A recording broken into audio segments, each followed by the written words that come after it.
War always leaves devastation in its wake. Destruction, psychological damage, a sense of instability, and sometimes that can be felt in social relationships many decades into the future. I've pushed a lot of people away. Like I used to also just like I couldn't get very close to people because I didn't trust it or trust them or trust me. I could do hundreds of relationships, but I felt like anytime someone got close to me, they would hurt me.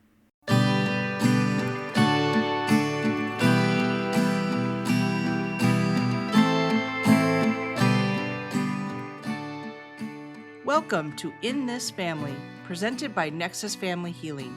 I'm Dr. Michelle K. Murray, President and CEO.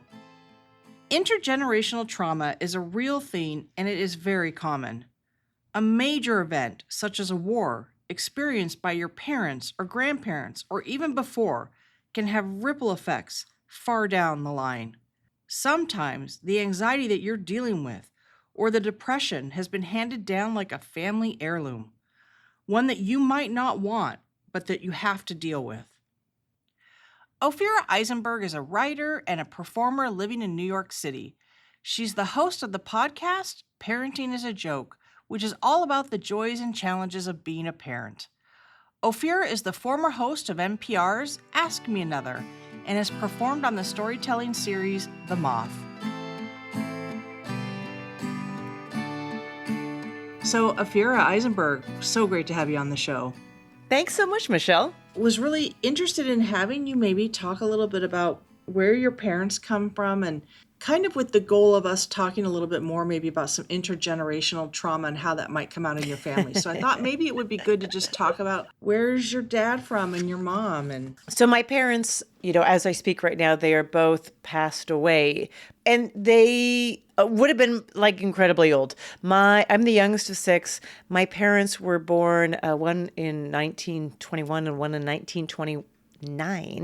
My mother was born in Nijmegen, Holland. And my father was born, although he was raised in Israel, part of his life there was pre-state Israel. He was actually born in Brazil because a lot of Jews left that area during the Turkish wars. It's like you go way back in history, and got on ships. And those ships went to new lands. And one of those new lands was parts of South America, all throughout South America, frankly. But anyways, they went to Brazil and then they moved back to pre-state Israel. I don't exactly know when, but I know he was still a child. And then your parents met in Nijmegen, Holland. My dad lied about his age to fight for the British Army in World War II against the Nazis. My mom was in Nijmegen. She was actually raised Catholic, and which is just something I didn't even know till I was an adult, but that's just a whole other aside. But and although Nazi occupied Holland it's not like everyone who was not Jewish had a great time. They took away all of their radios. They were on rations. My mother would tell us that she had to wash her hair with gasoline. They had nothing. It was awful. Bombs all the time. When the war was won, my father was part of this brigade that came into Nijmegen in 1944 to liberate Holland from the Nazis. It was a huge deal, more or less a celebration. And they met because they came into Nijmegen, Holland. Not that everyone's like, I know where that is, but it's very, very close to the German border. So your parents really met and got together during pretty tumultuous times. Oh, yeah. I mean, when you talk about, I think it's so interesting. Anytime I travel over to Europe, I think World War II, if you live in America or Canada, North America, I'm just going to say, seems very, very far away. When you're in Europe, it seems like it just happened. Wow. I feel like it is such a huge part of how everyone tells their story there. And you're just much more aware of it because, my mother would even talk as an adult that she was like, I can't believe I lived at a time, I talk to my friends in Canada who are my age. And when we were washing our hair with gasoline and, eating rations and eating horse meat, not that that is uncommon. That's actually a very popular thing to eat in Holland. But nonetheless, she was like, they were at dances. Wow. While I was listening to bombs falling from the sky while I was trying to fall asleep, they were, having dinners together. They had so much life before I came into the picture. They got married. A little unclear if my mother ever wanted to marry my father. She was 16. He supposedly would take handfuls of coffee and sugar and stuff them in his pockets and come over to their house and bring these things from the army mess tents for her family. And her mother said, "You're marrying this guy." Oh, wow. Wow. But she was pregnant, I'm pretty sure, in her wedding photo. Okay. Because we always look at this photo of her. It's a very wartime wedding photo where they're in kind of like she was in a proper kind of suit almost. Yes. Mm-hmm. It's not a white gown. It's like these khaki suits with a pair of gloves, and he was in his military uniform. And she looks puffy, just in a way that no one ever knew her to be. And then finally one day we were all like, oh yeah, she was pregnant. So they moved to Israel. To pre-state Israel, to Sfat. And my mother once told me that, that he said, my father claimed that he had, a car dealership and all this big business. And she goes, and then when I got there, it was a dusty bakery and they were poor. And I remember saying to her, well, what did you do about it? She goes, what am I supposed to do about it? I'm pregnant. Nothing. You work in the bakery. So, and that's a perfect indication of who that woman is and who she had to become based on, she was like, what, I will call home to my mom. That was that. Did either of your parents ever talk about growing up in the war times and everything that was going on? Not really. I mean, my father died when I was 13, and I feel like I didn't get a lot of stories out of him at all. Now, sometimes, I'll ask my older brother maybe about it, and there just doesn't seem to be a lot of talk of it. And then you hear these stories, like I heard this story about how my uncle was blind in one eye from looking at an eclipse. And then another family member was like, no, that was like he was born blind in one eye. And another one said, no, that happened with someone threw something at his eye because he was taken to a concentration camp and your dad got him out of it. And I was like, nobody knows what's the story. And at this time, you guys are now living in Canada? Is that where you were born? Calgary, Alberta, Canada. Alberta, Canada. Right. Yeah, so they left. There were two brothers that were born and raised little kids in Israel. And then my mother said supposedly that she was sick of all the wars, because that was a place that was just full of strife and conflict, always was. And so they said Canada. Her father was obsessed with Canada. And so somehow they picked Canada. And so they got on another boat. At one point, I remember asking my mother about like her childhood things.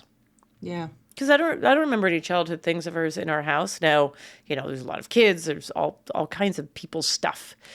And she said, well, that she had a bunch of things and that she went first with the two boys to whatever rental that they had in where this boat was going, St. John's, Newfoundland. That's just the first point you hit, right? And then they were going to figure it out. And then my dad followed, and for whatever reason, I don't know why, he didn't bring anything. He just didn't bring anything. Like nothing? Like nothing? Nothing. But you don't know why? No, and so my mother always said it like she was just disappointed in him. But I wouldn't say I knew the man well enough to be able to make a judgment, but that just seems weird. Like everyone would, sounds like there was a reason. Yeah, that's right. Sounds like there was a reason. Maybe he couldn't. So they get to St. John's, Newfoundland. I always laugh about this because I was told that he was making money, something, I don't know, teaching bar mitzvah classes. And I'm always like, to who? To who? It's like, 1957 in St. John's, Newfoundland. I mean, what are we talking? Like Kyle McGoldberg? Like who are these? Who are these people? So no idea. But they had another child. My sister Orna was born, and for whatever reason they heard through, I think he had this idea, he was a very smart man, and I think he had this idea that he could be a teacher. And they heard about a Hebrew school being built in Calgary, Alberta, which was a new city, a brand new city. Oh, opportunity, new city. Could go get a reasonable priced home and start a brand new life in the Wild West. So I'm romanticizing it, but somehow they got out there, and he became the principal of that Hebrew school. And then they had 3 more kids. We like to talk about mental health and families on this show. Yes, you do. And I wonder just how, if you think about mental health, how do you think that relates to you, your family? Where would be some spots that would stick out for you? I mean, I think everybody was traumatized. I think everyone was operating from a state of trauma. The one thing I will give my parents, now my father was super stressed. I think, now would we say PTSD? Probably. He was so intensely strict for my older brothers and sisters. I was a little too young, but I remember it with my brother. And so they all rebelled like crazy, but he was this fearful authoritarian. And if he would, very strict, okay, you have to be home at 10 p.m. At 9:55, he would start walking up and down the streets looking for you. So, that's pretty clear line about where that comes from. You don't have to think too hard. And God forbid, I mean, you know what? And maybe sometimes the age of technology would have solved half these problems. I don't know. But God forbid you were late. He was borderline calling the hospitals. He didn't want anyone out of his sight. And it sounds like you're relating that to his own fears with the trauma. Like something could be happening to his children. And then something did. I mean, for me, because not on his watch, got as a child was in a very intense car accident and almost died. So which I think just made everything a million times worse. Because then I think wherever that came from was already the fear, just the, hypervigilance. I think we all were in a state of hypervigilance. And of course, when you're a teenager and stuff, like as a kid, I just saw all my older brothers and sisters rebel like crazy because they just wanted freedom to go out. And, they were into drinking and weed and whatever. Not that I felt like that made them any different than any other teenager in Calgary, Alberta, truly. But that's what it was. And they wanted to hang out with their friends and all this stuff, and it was not permitted. And they were going to do it at all costs. So our house was war. It was constant war. And say more about like that constant war. So your parents knew that your siblings were stepping outside of the rules, it sounds like. And so how were they kind of responding to that? Well, my mother would have been completely permissive, I think. Or not completely permissive, but she was definitely the good cop in this scenario. So they were not on the same page at all. But very traditional setup of a relationship where she didn't question it or didn't get in the way very much. I feel like more in my lifetime, I saw her kind of put her foot down. But I think she was also just afraid. I think they were both afraid. Her father was taken from her house by the Nazis during the war to do, she never told me what it was, work for them.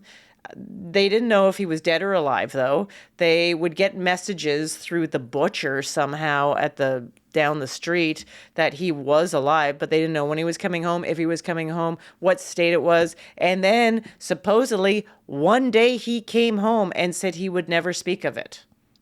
Wow. And we know that kind of trauma really has an impact on people. I mean, that's seeing somebody taken from your home. When they do come back, you never know if they're coming back. You don't know if they're alive. They come back and won't even speak of it. Like that's... And they're probably changed people. Changed people. And not only them being changed, but even the people that they're coming back to are forever changed. Oh, yeah, right. So how do you think that your siblings were affected by those interactions with your parents? What do you think was going on for them through this? Well, I think there was a lot of confusion. There was, this idea that anyone was going to stick around and live in the house. It was like, get a car as fast as you can, move out as fast as you can. It was all about like how it's so funny because at the same time, were we provided for? We were not wealthy by any means, but we were completely provided for. My mom was the most dedicated, capable domestic warrior of all time.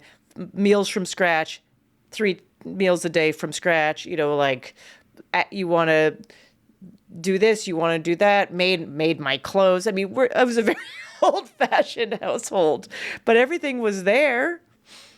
You want $20, here's $20 kind of thing. It wasn't excessive, but it was really the iron fist of my father ruling this, tiny little kingdom of these out of control, especially as people became teenagers. Yeah. And it was just about getting out of the house. How do we get out of the house and live your life and do what you want to do?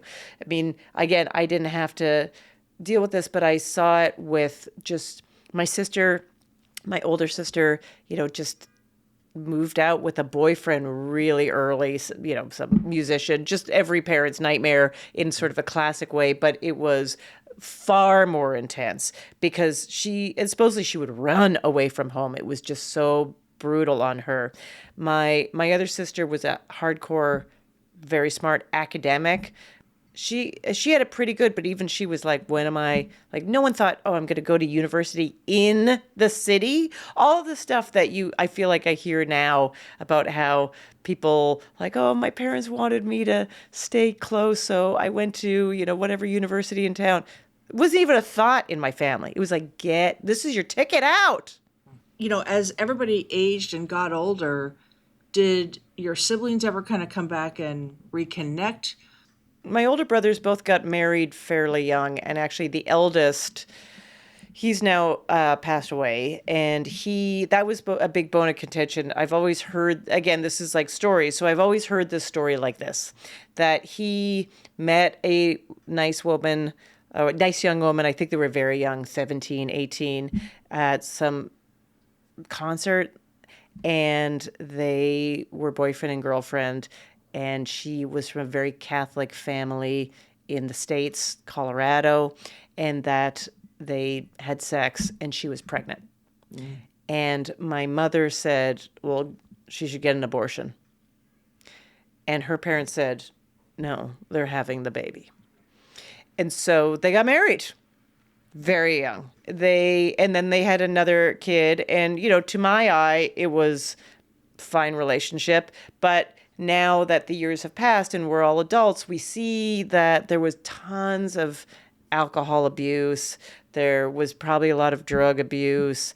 It was not a happy household for my nieces, a lot of it. I mean, there was a lot, they were very poor, and they did manage to, my brother worked very hard and made them a life, but he was like a little mini my dad, trying to rule. So, but you see that pass along. Then my other brother also got married quite young, but I'm not going to say he did it right, but somehow he managed some sort of distance. He figured out some sort of psychological, maybe, distance. I actually said to him recently, I saw him, and I said, how did you do it? How did you manage to remain so sane? And he just laughed it off. So he never really answered it directly, huh? No. That's interesting. So I wonder about, like, what about your escape? Like, what time frame, and how old were you when you kind of fled the home? And tell us about that. So I had a different teenagehood because my father had passed away. My mother was dating, and she made some pretty crappy choices in who she was dating. And that was again a huge bone of contention. It's like you don't even know how bad one thing was until something worse. So, I kind of don't blame her in a way. This poor woman, didn't. It was like she was 17. Like all of a sudden she had an opportunity to be this person that she never was.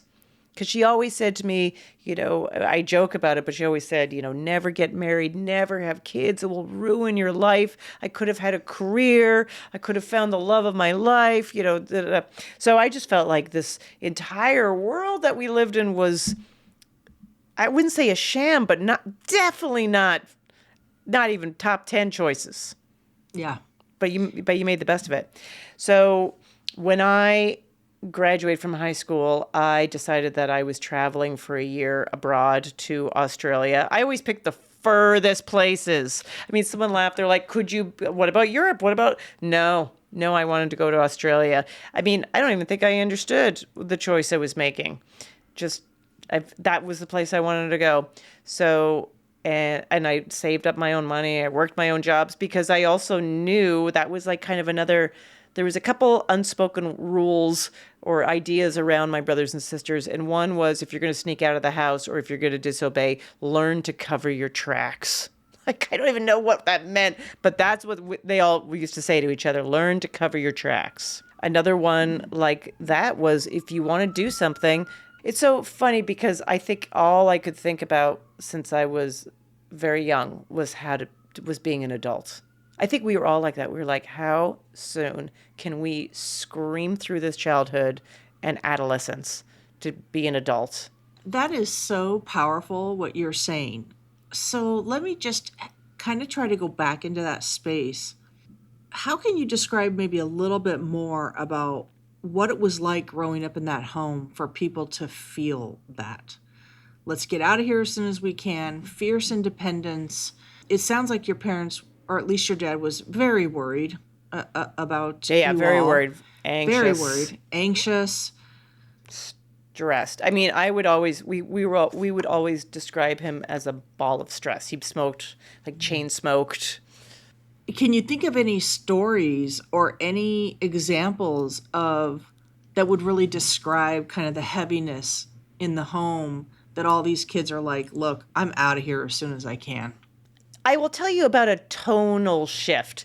And I have been accused, that's the word I'm going to use, accused of this, which is, I just want to point out for the sake of what I'm saying, I think there was so much anger.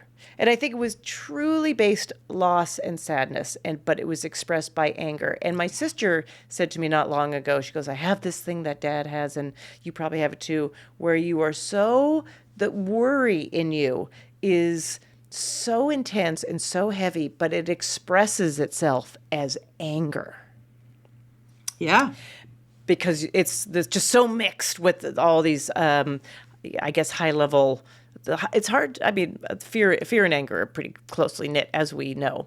So my father could walk in a room, and no one was ever physical. No one ever got hit in my lifetime. I think there was spanking and maybe even a belt in the past, but that was way gone by the time my younger brother and I were in the picture.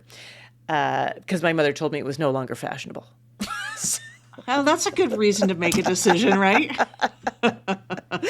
So, but my father, we'd hear he worked at he left the school. He retired from the school, even though teaching was always his first love. And he got into the grocery store business. I don't think he was ever the greatest businessman. And the store was difficult and bad things happened there all the time. It got robbed. It lost money. I mean, it was just so hard to run but this is what I remember. It was so hard to run this business. And for whatever reason, we get a call and my mother would be like, oh, this terrible thing happened. So-and-so quit. This person, the money is blah, blah, blah. Dad's going to come home in a bad mood. And it would be like we'd all brace ourselves. And for a while, my older sister had moved out, but she had moved back in. She broke up with her boyfriend and she had moved back in. And she was like, okay, we're going to make all the favorite foods. So, we were like making hummus and, whatever, Israeli salads. I mean, we ate this kind of food all the time anyways, but we were like extra doing it up because what would happen is that we'd all sit down for dinner together almost every night. And my father would walk in and it would be like everyone would brace themselves as to what weather were we about to get. Were we about to get storm or were we about to get sort of like, just cloudiness? I don't remember a lot of pure sunshine, but it's not like not many words would be said. Yeah. I don't even know if there would be 20 words said, but it is wild. If you know someone like this that can walk in the room and literally affect the weather and nobody doesn't, it was so powerful. And you would sit there in a state of anxiety. You would sit there in a state of like, literally like, what's going to happen? What's going to happen? And sometimes there'd be yelling. Something would happen and he would yell at someone. And his yell was enough. His yell felt like a punch. It was power. What you're describing is the family just really knowing that Dad is going to set the tone and the mood. Absolutely. And you are all going to kind of revolve around that tone and that mood. And that kind of leads to that anxiety that you're describing. And even if your dad had used words to children, the body language, the affect, that powerful presence still overshadows everything. Yeah, and then after dinner, he would march upstairs to the bedroom to watch like Wheel of Fortune and smoke. My mother wouldn't by the time I was in the house, and I think even a little bit before that, she wouldn't let him smoke in the house. So he would march up to the bedroom and he would just smoke copious cigarettes in the bedroom and call down for her to bring coffees to him. Just drank coffees around the clock. And we would then, it would be like Dad's up there and we're here and we would, clear the table. And then it would be like our little life would resume. All right, clearing the table. All right, doing our homework. Okay, watching TV, playing, whatever. Some of us had activities. And then it would be like, okay, get ready for bed. And, when I was still this young, it'd be like, okay, now go say goodnight to Dad. And I would dread it every time. Oh my God, I've got to march into that. And he was always, oh, I love you. You are they would always say, you're the only reason I live. You're the most important thing to me. You're all the loves of my life. But it always just felt so like, huh? Okay. confusing for a child. Yeah. But highly possible, we don't know. Highly possible, though, that you guys were the only thing keeping your dad alive. I mean, he could have been just going through a lot of unhappiness and all the trauma that you're describing. Yeah. Where it really did impact, clearly, his day-to-day experience. Yeah. It's a mystery. You use the word hypervigilant, I think. Yeah. I am hypervigilant. Yeah, so say more about that. How have you seen that play out for you? It's not the greatest. And I will say it's who is like, oh, it's great. I guess my door is always locked. What can I say? If something's moved out of, I'm great at finding things. I am the person where I'm like, I know, of course I know where everything is. Yeah. You must know something's out of place. I know. But the way, but you know what? Maybe sometimes we should talk about the upshots, all the upsides to these things. Yes. Yeah, and let's do that. Let's talk about the upsides. Because sometimes there are upsides to the things that we've experienced that help us along the way. Yeah, I think, with relationships, and I mean friendships, business relationships, romantic relationships, I feel like I'm a terrible read of people. I think I'm a good read, but I think ultimately I'm a terrible read of people. I am so enamored by anyone who showers me with love and affection. Like that kind of thing where people call love bomb and they're like, beware of those people. Oh, I could gravitate to that. Complete charlatans most of the time. But are you kidding me? Feels great. No edges. Yeah. No edges. It's amazing. But those people aren't usually the right people for me. Because they're not, it's like that thing where someone is so like, you are the most important person in my entire life. And then you see that they're doing that same thing to the server. And you're like, Yes. but yeah, I fall, and I'm just suspicious. I am so suspicious. I so wonder. I like paranoid, basically. Suspicious, paranoid. I don't. I've asked people, and then there's just lack of self-worth in the sense that I've asked people who are very close to me, like, why do you like me? It's like I need evidence. Yeah. What do you make of all that? Where do you think that comes from? Well, I don't exactly know. What do you think? Where do you think it comes from? Well, I would I can make some analogies. I mean, and only talking for just a couple of minutes, and from what you've just described, it doesn't sound like there was a lot of warmth and love in the home that was shown outwardly, Right. And you're talking about all this hypervigilance, and you're talking about your dad's worries and the anxieties, and your mom feeling, you haven't used this word, but she felt like she was stuck. I mean, the way you Yeah. described it, Oh, right? yeah. So you're experiencing this all around you. So it doesn't surprise me that you would carry on some of that hypervigilance, but also even be susceptible to people with the love bombing because you weren't really experiencing that. Yeah. You could be vulnerable to that, but it's good that you know that. You seem A to be little aware bit. of it. Yeah, I just think like I've pushed a lot of people away. Like I used to also just like I couldn't get very close to people because I didn't trust it or trust them or trust me. Just very so I could do hundreds of relationships, Yeah. but I felt like anytime someone got close to me, they would hurt me. So then how did you make that work differently with you're married, I correct? am married. Yeah. So how did you make that work differently with him? I mean, it's like a little bit of I for the first we've been together 16 years. I feel like even for the first 10 years it was a lot of conversation about it. Yeah. Really? Yeah. That's good. And That's positive obviously, though. yeah, and obviously he has his own issues. So, there was also a lot of that, but there is something about once you there was a moment, I don't know, 14,000th trauma that we went through together Yeah. that I was like, "Oh, this person's not like even if even if they're clumsy about it, they do have my back. Like even if they don't know what to do or they do it wrong or it's not how I needed it. They're not just being like, oh, we'll just watch you drown. That was how I felt about kind of everyone. I was like, oh, everyone would revel in watching me drown or pushed out on a raft just to deal with myself. Yeah. Yeah. But he's different in that respect. Yeah, but I think it just took me a lot of I always need empirical evidence. You can't tell me that it's a certain way. I'm always like, how? Why? Give me an example. Why would I believe that? Yeah. Well, it doesn't sound like love was really safe, growing up. So you're clearly going to carry that forward.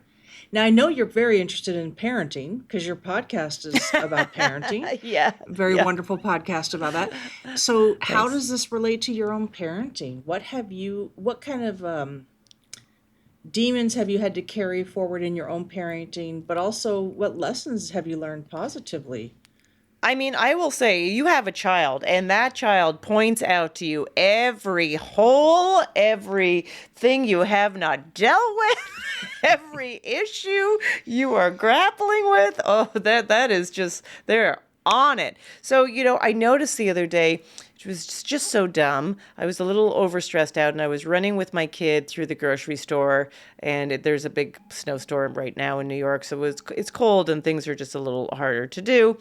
And we were running through the grocery store trying to get something done, and I dropped one of my gloves. I just dropped one of my gloves. And I was like, I've the second glove I've lost this week. And I was like, come on, we got to look for it. So we're retracing our steps, and there's people working at the grocery store. And I say to someone like, hey, did you happen to see a glove? And their response to me was this like, I know nothing. I'm not dealing with it. I know there's like a little bit that just happens sometimes in New York. Like just people are like, I'm out. I'm not even dealing with this. Like, well, the message is you're on your own. You're on your own. Lady, you're on your own. It brought up like something in me, and I was livid. And eventually I found my dumb gloves, weirdly, was like in a cooler. Oh my God. I was like, someone picked it up and put it in a cooler. Anyways, but I found it, and we walked out of there, and I was completely in that state. And just as I was saying to you, this, like, nobody's helped, this thing where it's just like literally pushing you away. And then kid asked me for something, and I was really harsh to him. And I was like, no. And I was like, you've had enough snacks. I think it was just, I was like, you've had enough snacks, and and this is always the way it is. You're going to wait for dinner, and it's fine to be hungry, and you can wait for dinner. And he is just 10, but he's pretty, he can be pretty in tune. And he said, you're just mad at the glove thing. Oh, good for him. I know. Right. And I was like, no, I'm not. Right. And I did cool off. It took me another block of just charging down the sidewalk in the freezing cold with them to cool off and just go, okay, let's revisit this. And I was like, this is bad. I mean, at least because that person in my life just made me put my head down and made me feel bad and like I did something wrong. Mm-hmm. And then I would just internalize that. My kid, I'm sure he has a little bit of that floating in there, and I have to be careful. Well, again, I really appreciate you opening up and being so honest about your family's experience and, the impact and the feelings that you have in your own parenting and family. So thank you for being vulnerable and opening up to us. Oh, thank you so much. I feel like this was very productive time. So thank you, Michelle. So Ophira, where can people find you online? Oh, I have a brand new spanking website. People still have those, It's ophiraeisenberg.com. Or if you like social media, I'm at Ophira E on the socials. Thanks for listening to In This Family. If you enjoyed this episode, I sure hope you share it with family and friends, post about us on social media, hit the subscribe button, and leave a rating or review. I'm Dr. Michelle K. Murray. See you next time.